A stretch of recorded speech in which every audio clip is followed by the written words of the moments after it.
This is the Last Minute Blues Podcast with former Blues defenseman Jamie Rivers and Donnie Fandango of 105.7 The Point. It is the Last Minute Blues Podcast. Donnie Fandango, Jeff Burton, and former Blue and NHL defenseman Jamie Rivers. Mr. Rivers, hello. How you doing, buddy? I'm hanging in there, man. Are you much of a footwear guy? Like, what do you mean? Like shoes? I love sneakers, man. Okay. Are you someone who looks for the look or the functionality or rather how comfortable they are? Do you like a comfortable shoe? Obviously, in a perfect world, you get a comfortable, stylish shoe. Yes. But if you're one way or the other, are you sacrificing style for comfort or comfort for style? It's crazy that you say that because today is the only day that really I will sacrifice comfort for style for one day, and it's because I'm wearing my Chucks.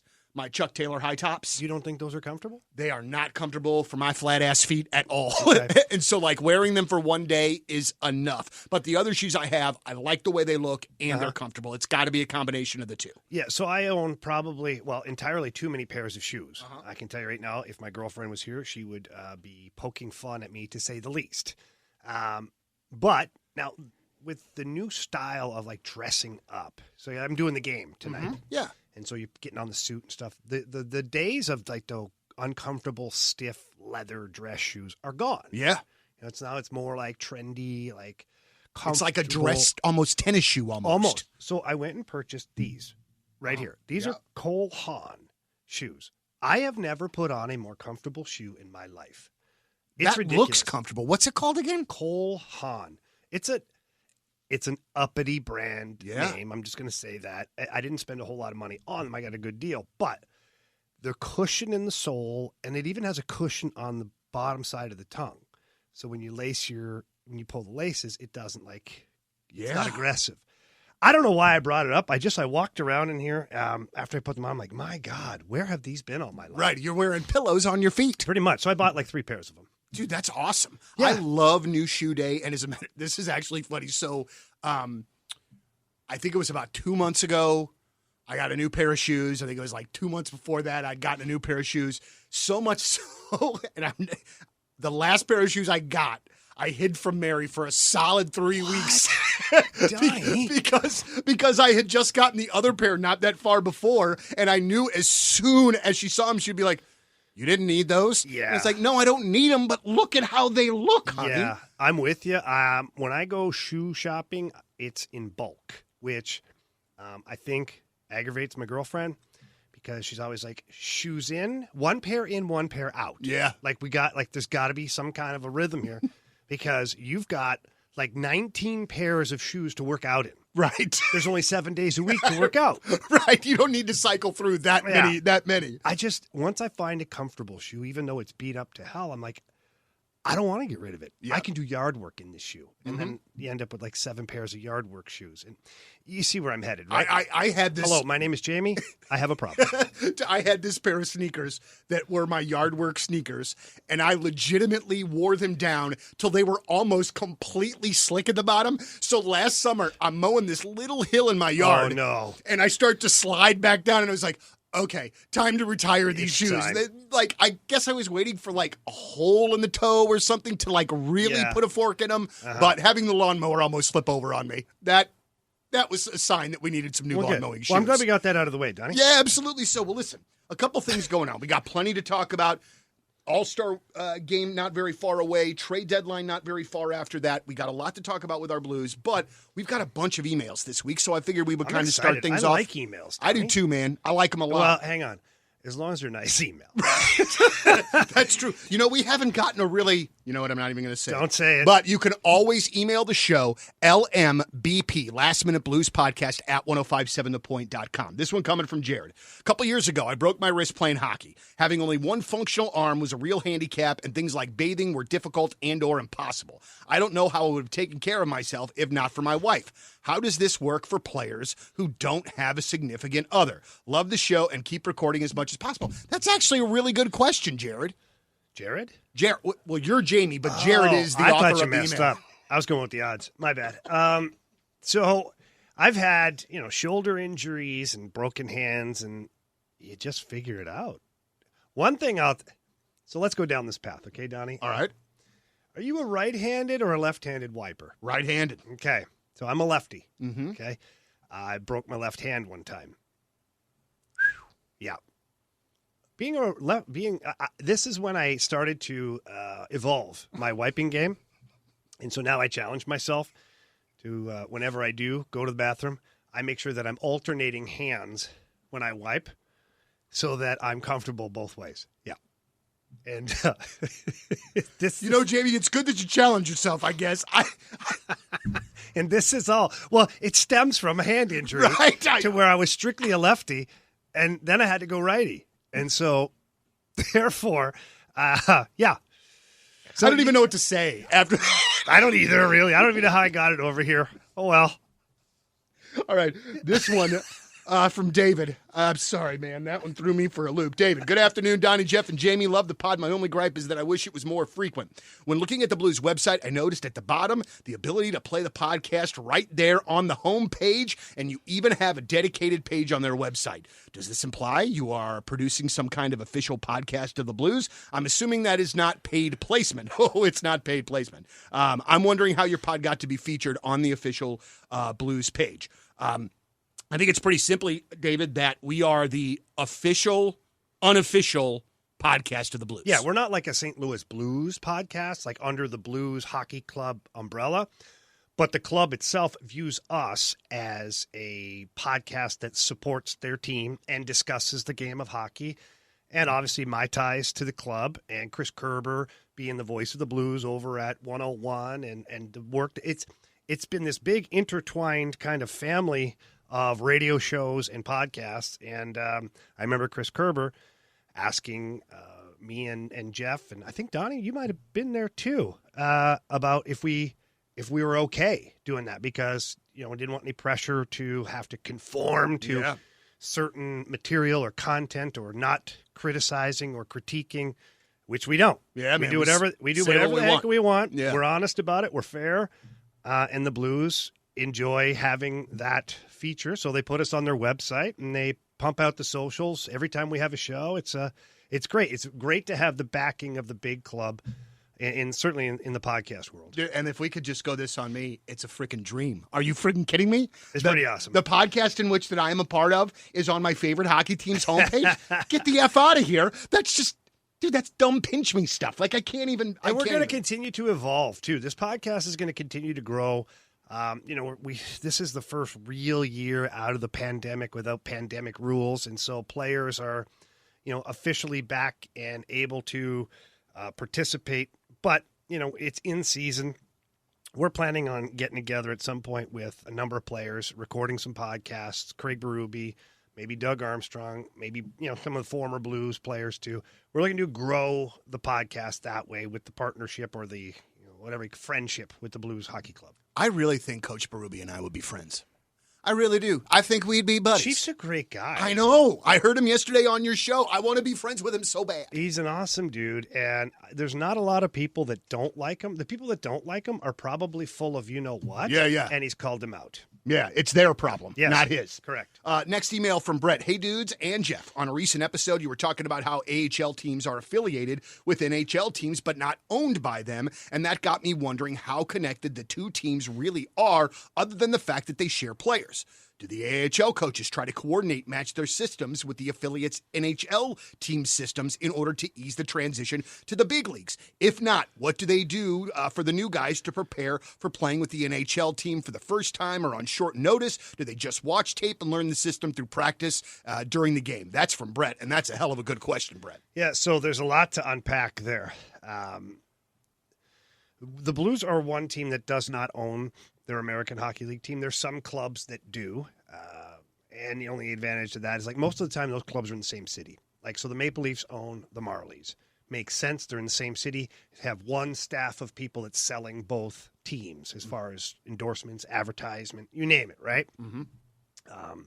So the coaching staff is picked by the NHL team. So Doug Armstrong has final say over who the coaches are at the American Hockey League level. And the players, obviously, are all provided by, the Blues organization. Now, the American Hockey League club can have a person that they want, and they can, suggest it. And if they really push, the NHL team will usually take a good look at either a coach or a player that team really wants. But for the most part, everything is run from a hockey standpoint by the Blues. Mm-hmm. Everything administratively, season tickets, anything to do is run by the owner of that team. The business side, all that money goes to the club, not the Blues. And so as far as now getting into the hockey side of it, not every American Hockey League team matches the systems of the NHL team. And I'll go back a little bit. The very first time I played on a team that had identical systems was when I played in Ottawa. And Jacques Martin mandated that the American Hockey League team play the exact same system. And I kind of was like, I don't know how I feel about that. Now, I wasn't in the minors. I was in the NHL, so it didn't even affect me. Mm-hmm. But then when we got guys called up, they fit in seamlessly. A little bit of a tutoring session before the game. The coaches would grab them, get the dry erase board. Nowadays, they do video, or, they still have the old school dry erase board. They can show things, but it was like 5-10 minutes. When I get called up way back when, and we were running different systems and things like that, it's a full half hour sit down. It's a practice, paying attention, learning, and, adjusting. And so you're not always setting up your young players, or even if it's an older player that's being called up from the minors, you're not always setting them up for success based on the fact that they have to learn a whole new system. And it could be their first NHL game or whatever on top of all of these things factor in. And then when I got to the Detroit Red Wings, also that was mandated there. And we had a ton of injuries that one year, and guys were up and down and all around. And it was like every night we put somebody new in the lineup, it's like they were there forever. Yeah. Yeah. So I'd have to take a better look at Springfield to see what they're playing. I really haven't scouted any of their games. But I imagine whatever they're doing is relatively close to what the Blues are doing right now. Okay, so then a few years ago, the Blues, I thought that the Blues farm team was the Chicago Wolves. Yeah, that's a whole other animal, by the way. Right, because they're owned by a very, very wealthy individual, Don Levine, an incredible dude. I played in Chicago. I was a free agent signing by the Chicago Wolves. And when they do that, they pay big bucks. And so they have full say over what their roster can look like. Right. So what happens is the Blues would have, 14 players or 12 to 14 players that they automatically would be able to send to Chicago Wolves. After that, there's an approval that has to happen by the Chicago Wolves. And then if they want to independently sign 4 or 5 guys of their own, they will do so. And the coaching staff used to be hired by the Chicago Wolves, not the NHL team. So here's the kicker. Here's the kicker. An unbelievable place to play. I mean, incredible. Money is of no object, so you get first-class everything. The fan base for the Chicago Wolves is incredible. They pack the Allstate Arena all the time. I mean, it's great. The downside is that your prospects may not play. Yeah, which would be a big deal. Which is tough because I remember, I just told you, I was signed there. I was the number one defenseman there. So you're theoretically taking minutes away from a younger player that could be using it for development. I was playing 25 to 30 minutes a game. Wow. So not a lot of ice time to go around after that. So the Atlanta Thrashers were the NHL team at the time. So their top prospect defenseman played less than me. And if it was a big power play, I went out. Big penalty kill, I went out. I was 32 years old at the time. Like, why are we doing this, right? Right. It was backwards, but I didn't care. I mean, I was making good money, and at the same time, I'm trying to continue to play. Yeah, no, I get it from your perspective completely. But from a hockey development side, like, even as a player, I knew, I'm like, this is wrong. Like, but what am I going to say? No, I don't want to play? Right. Like Zach Bogosian. Think about this. Zach Bogosian played less minutes than me, and he was their first-round pick. That is insane. Now, he ended up being my partner. We ended up playing a whole bunch together, which was great. Fantastic kid. There's no surprise that he's still playing at a high level in the NHL right now for the Lightning. But, yeah, so the Chicago Wolves is a whole other animal. The Hershey Bears are also a bit of a different animal. They're privately owned, and they have, I believe, 3 or 4 players that they're allowed to sign every year and bring in. And there used to be some other teams, like the Manitoba Moose used to have that same agreement too. I don't know about any other clubs right now. I'd have to dive in deeper.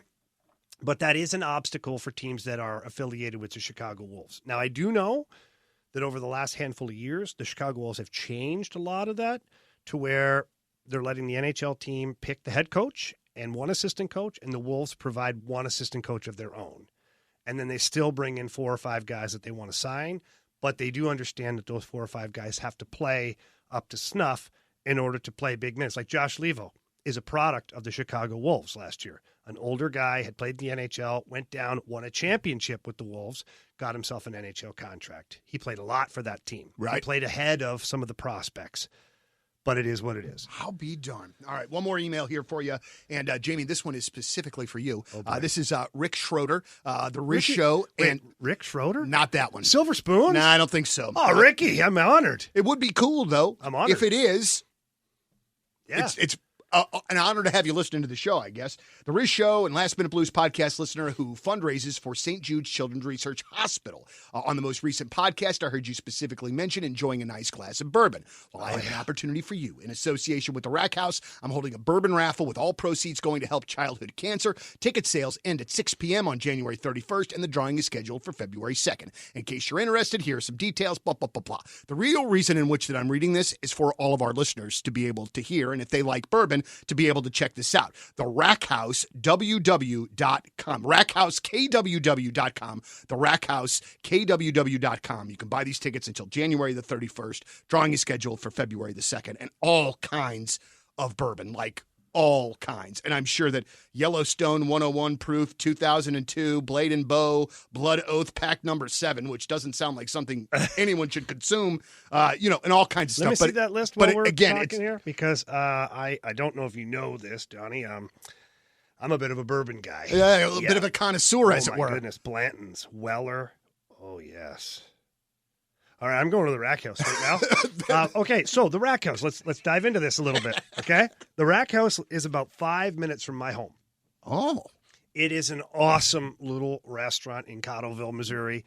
I highly suggest that anybody who likes great food, great environment, and it's bourbon heavy, okay? So they have a full bar. They make any kind of drink you want, but they have an incredible list of bourbons, and they're in-house, too. So if you like Pappy, which is like the big deal, okay? That's very expensive, Donnie. They've got Pappy, and they've got Blanton's, and they've got they've got Buffalo Trace and Eagle Rare. They've got all of these amazing bourbons available. So this event, I highly recommend that people buy some tickets, and if nothing else, go out and visit the Rack House. You won't be sorry. Yeah, so, like, when you... By the way, Rack House sponsorship still available on the Last Minute Blues podcast. very, very much. But so, like, when you go out and, like, you and your lady are having a night out, like, do you, like, go with one kind of bourbon for the night, or do you, like, mix up different kinds of bourbons throughout your night? I don't know how that works, as I'm not a drinker very much. Yeah, so it depends on, where we are, first of all. And then it depends on the kind of mood I'm in. Sometimes instead of going like straight bourbon right away, because that's usually how I drink it, I'll order like some kind of an old-fashioned. Mm-hmm. And I love a good old-fashioned. Some places make it just a little too sweet, which is not my cup of tea. I like it to have a little bite to it.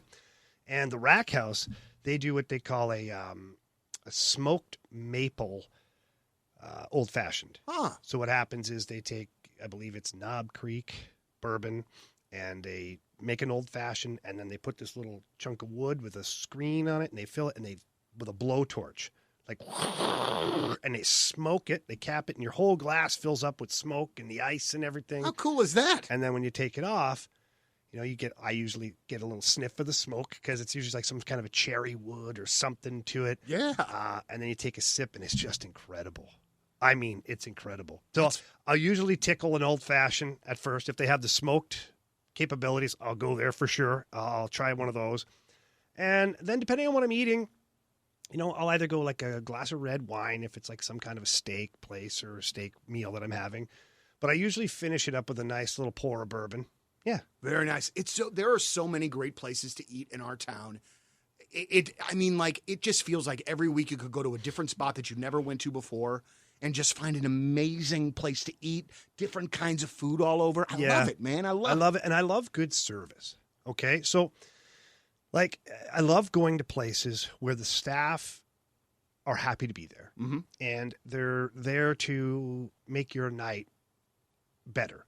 Because, listen, this is not a get off my lawn moment at all. But people work hard for their money. And people work hard in the restaurant business. I know it's a very demanding job. But when I'm spending some money and I'm going out to eat, it's because I want to relax. It's because I want to enjoy the evening. Maybe it's because I want to have a great date with my lady, or it's a buddy of mine, want to have a nice dinner. I want it to feel special. So it doesn't have to be like Ruth Chris, like off the charts, like special. Like those are great. Don't get me wrong. I love those places.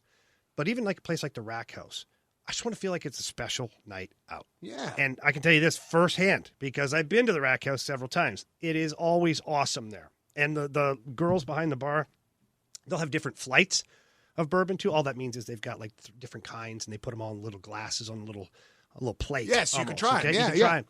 They'll come up with suggestions. I remember my girlfriend was ordering I believe it was a Manhattan. And they asked her, what kind of bourbon? And she was like, I don't know. What do you suggest? And she's like, I really like this one. And made like, that's sometimes that made the night special. Yeah. Not just like, well, I don't know. Pick one.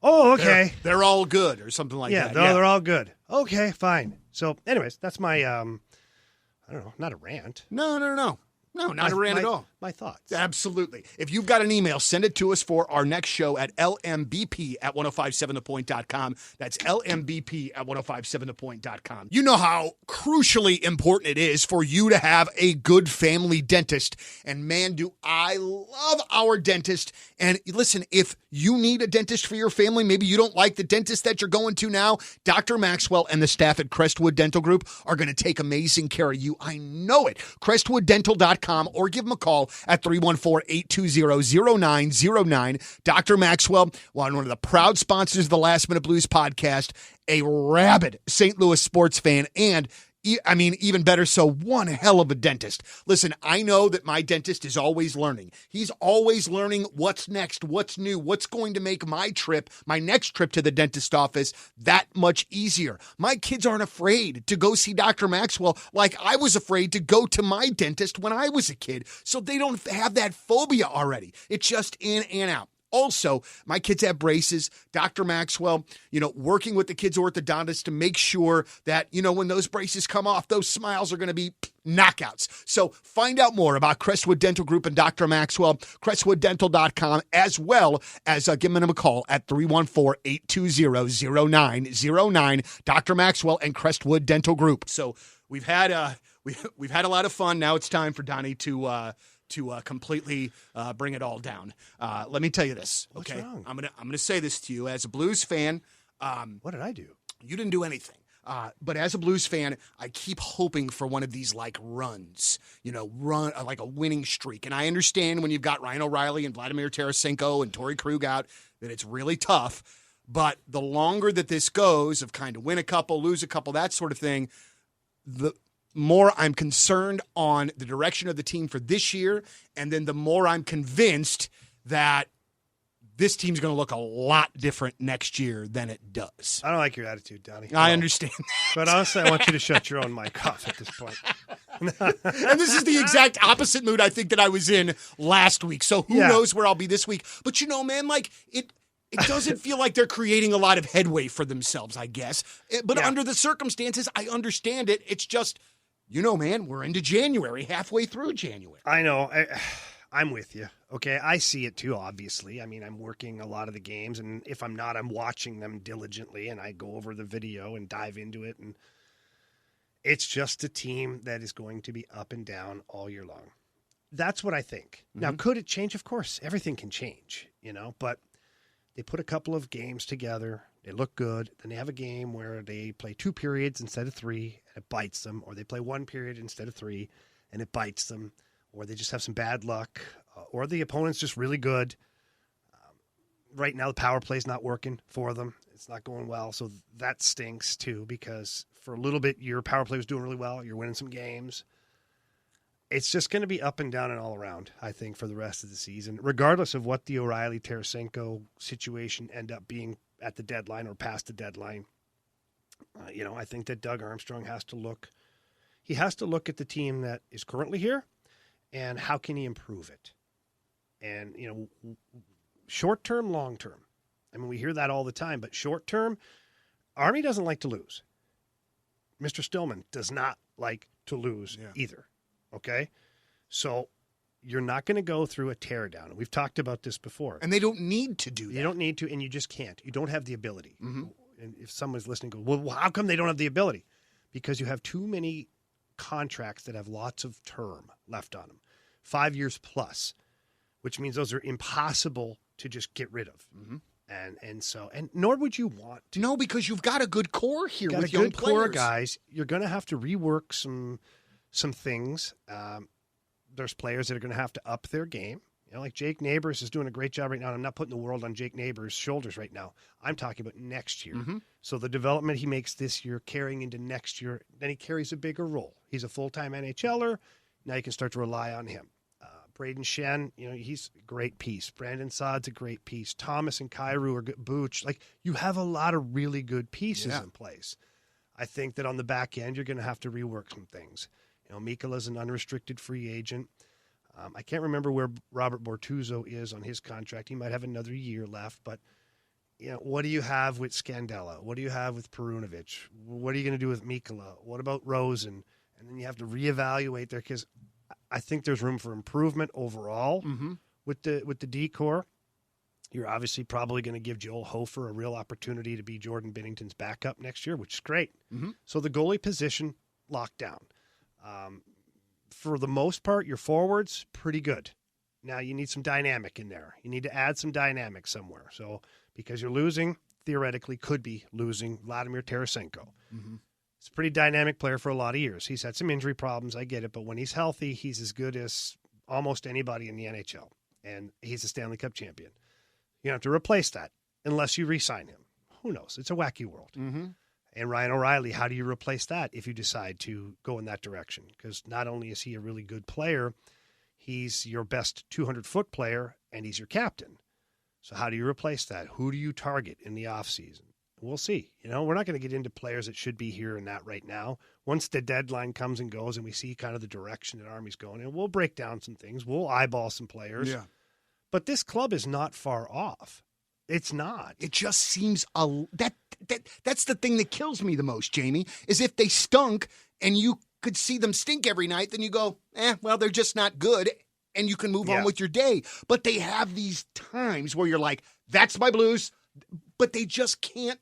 The consistency of it all is just something that they've continued to battle with. So I've already prepared myself for the Tarasenko loss. And the Ryan O'Reilly thing concerns me. They both concern me, but the Ryan O'Reilly thing concerns me, and you just said it. He's our best 200-foot player. He's the guy that every single night he's out there, we know that he's giving 100%.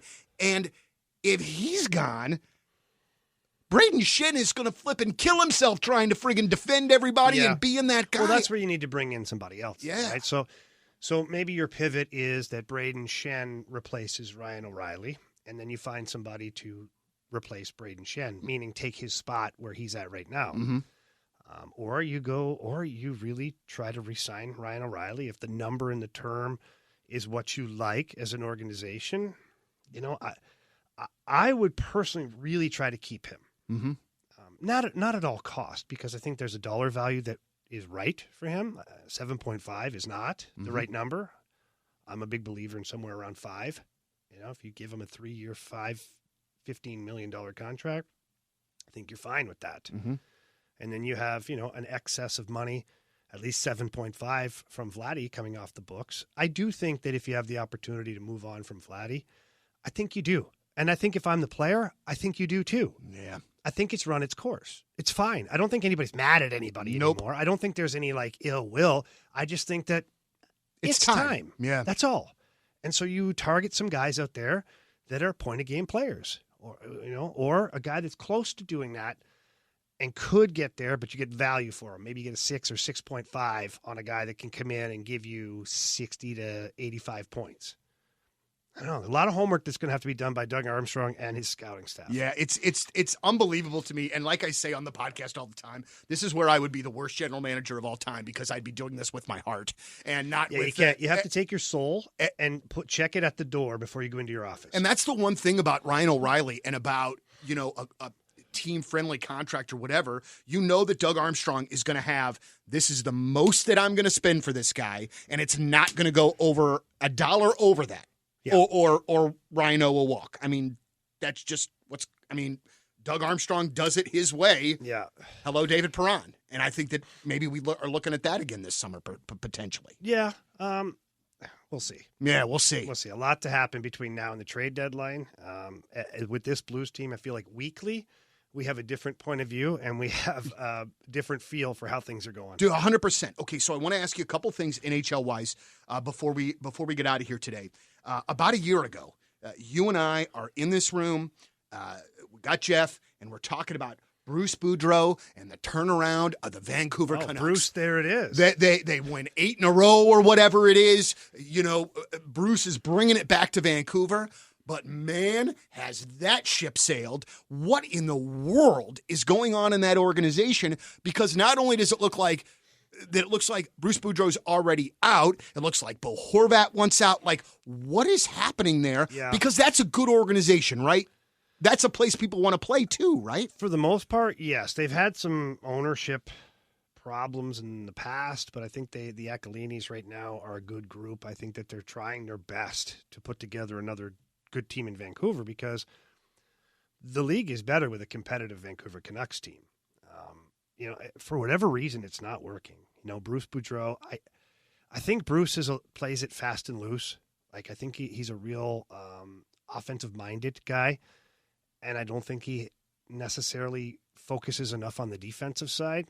I don't know this to be true. I've never played for Bruce. Mm-hmm. I just watch his teams, and they're fast and loose. And Jim Rutherford, who was in Pittsburgh, who's now in Vancouver, I don't think he has particularly enjoyed Bruce Boudreau being there as a head coach. He doesn't like his style of coaching, is what I gather. I mean, he's literally talking openly and candidly to the media about the fact that he's talked to other coaches but while his guy is still coaching. But Rutherford brought Boudreau in. I don't remember if he did or okay. not. I think he was a hire, and then Rutherford got promoted to GM or something. Okay. All right. I could be wrong. Okay. So if the listeners are Googling stuff, I mean, please, by all means, hit me up on Twitter and let me know if I'm right or wrong. It's fine. Whatever it is, even if he hired him, he doesn't like him anymore, or he doesn't think he's the right fit anymore. And now they're talking about Rick Tocchet is a shoe-in for the job, and so much so that it got really awkward last night on TNT for their national broadcast because Liam McHugh or somebody said, oh, you're still here. And Rick Tocchet's like, well, I haven't signed a contract. Oh, my gosh. Yeah, so it's like, wow. How poorly. I mean, this seems it doesn't look good on the Canucks. This is why people like – this is one aspect that I absolutely, thoroughly, 100% respect about Doug Armstrong is you have never, ever been able to tell what his next move is through the media. That's true, man. And it's good that way because these are people's lives and emotions, right? Like whether it's a coach or a player or whatever – you don't hear it or see it played out in the media or Twitter or social media in general. Army doesn't let it happen. And I respect it tremendously because in today's day and age, it's really difficult to keep things on lockdown. Yeah. And damn near impossible. Army has done that. And the Vancouver Canucks is an exact reason why you want things on lockdown. That's an ish show right now. And if you're the Aquilinis, you're the ownership, that's what you want? Your team being a mockery right now? No, you don't want that. So I've heard many a rumor that Toronto really wants Ryan O. Who doesn't? How? Let's just be honest for a second. There's not many teams in the NHL that don't want Ryan O'Reilly. Now, at what cost? Of course, that's the debate. So do you see everybody being suitors? Do you think that there's a particular team along with maybe Toronto that really kind of lines up, well for him? Any team that's a contender is in line for him. Yeah, because he can push him over the top. Pick your pony. The Winnipeg Jets? Yeah, we'll take him. Dallas Stars? We'll take him. I know those are division teams. Probably not going to trade there. Vegas Golden Knights? We'll take him. Go through the Edmonton Oilers. Oh, we'll God. take him. They would love him up They there. would love him there. The New York Islanders, the New York Rangers, the Toronto Maple Leafs, any Colorado Avalanche. I know all of these teams, like some of them are taboo, but my point is they will take him. The Panthers, the Lightning, you name it. So the good thing about that is that Army will have no shortage of suitors who want Ryan O'Reilly. And so he'll be able to hand pick the team that gives him the best return for that if he decides to go down that path. Right. As far as trading him. Because Let's not forget, too, that there's always a possibility of trading and signing. Absolutely. So what I mean by that is it happened with Keith Tkachuk way back when. Doug Waite, too. And Doug Waite, yeah. They were traded at the deadline and then re-signed with the Blues in the offseason. So it's possible that Army is cagey and trades Ryan O'Reilly to, let's say, the Maple Leafs or the Florida Panthers or somebody, gets an incredible return.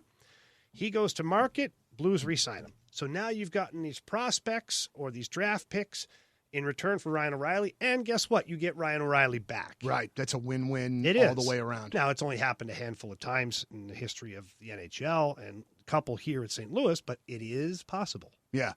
Do you? I still am getting mixed messages as to whether or not Patrick Kane and Jonathan Toews are going to be moved from Chicago. I hear mixed messages as to if they even want to go. No, I think they do. I think Patrick Kane has had enough. Okay.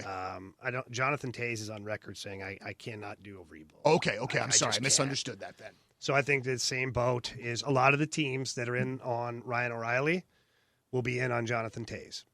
And the cost of doing business might be lower there because of the impact that Jonathan Toews, what he'll get. I don't think he's as good as Ryan O'Reilly. Mm-hmm.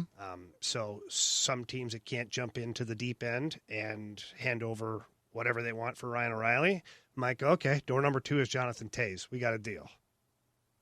And Patrick Kane, anybody who's a contender wants him for sure, especially if the Blackhawks eat half the salary and all of a sudden you've got Patrick Kane passing to whomever. Take your spot. Patrick Kane on the Toronto Maple Leafs power play. Patrick Kane on the Rangers power play. Put him anywhere. Man. Is Boston the team to beat in the NHL right now? I think they have to be. I mean, their record speaks for itself. And there are rumors that they could get Bo Horvat? Yeah. Whoa, baby. Yeah. I don't want that. And Bo Horvat, we go back to the Vancouver Canucks. I don't think it's that he wants out of Vancouver. He wants to get paid. Mm-hmm. He's had a solid career, and this year in particular has been off the charts. And so he wants to be paid like an off-the-charts player. And I don't think the Vancouver Canucks cannot do that if they're looking to get this team fixed in a hurry. So I think that marriage is just going to dissolve because of the business side of it. Nothing personal. Right. I'll be darned. Well, it's getting to be about my favorite time of the year. I love the trade deadline in all sports. It's absolutely amazing. It's about to get crazy. Do you think that that salary cap issues will kind of maybe keep this year's trade deadline tapped down a little bit, or it didn't do it last year? Like it didn't. Teams are finding ways around it. A lot of times teams will take a third party involved in this, and what that is one of the lower teams or a team with cap space. And Steve Yzerman was a broker for a couple of deals last year, and look at how quickly he's been able to rebuild the Red Wings because he's done this. Let's say hypothetically, Vladimir Tarasenko wants to go to the Rangers. Let's just say this, right? Pretend world. The Rangers don't have cap space. So what would happen is the Blues would trade Tarasenko to the Arizona Coyotes. It's all hypothetical. The Blues retain 50% of what's left of Vladimir Tarasenko's cap hit. You then trade him from the Arizona Coyotes to the New York Rangers, and the Coyotes retain 50% of what's left. So now you're getting Vladimir Tarasenko for like $1 million, $1.5 million on your cap. That's all you have to do now to make room. So now you send a player to the Coyotes back for that, and the return then is the Blues at the same time probably going to send a draft pick to the Coyotes for facilitating the deal. Dude, this is amazing. Yeah. I want to watch a war room of this stuff go down one day. Yeah. You know what I'm saying? Like be a part of the that, calls or whatever. Or, I mean, not be a part, but just like see it go down. It would be amazing.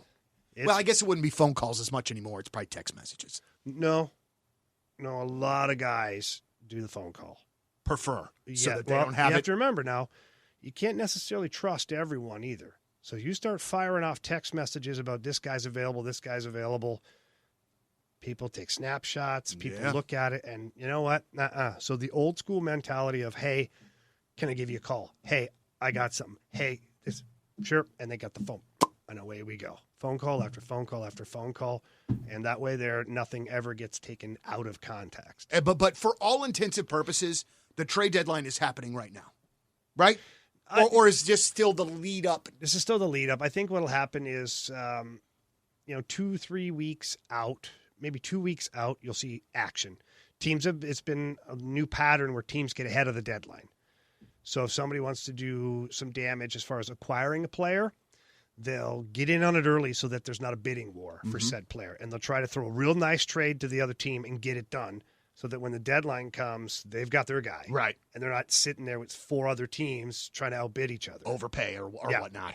Man, oh, man. Well, Jamie Rivers, as always, thank you very much. This was a lot of fun. My pleasure, buddy. All right. Thank you very much, everybody, for listening. As always, it's the Last Minute Blues podcast for Jeff Burton, Jamie Rivers. I'm Donnie Fandango. As always, let's go Blues. The Last Minute Blues podcast. Hear every episode at 101ESPN.com or 1057thepoint.com. Let's go Blues.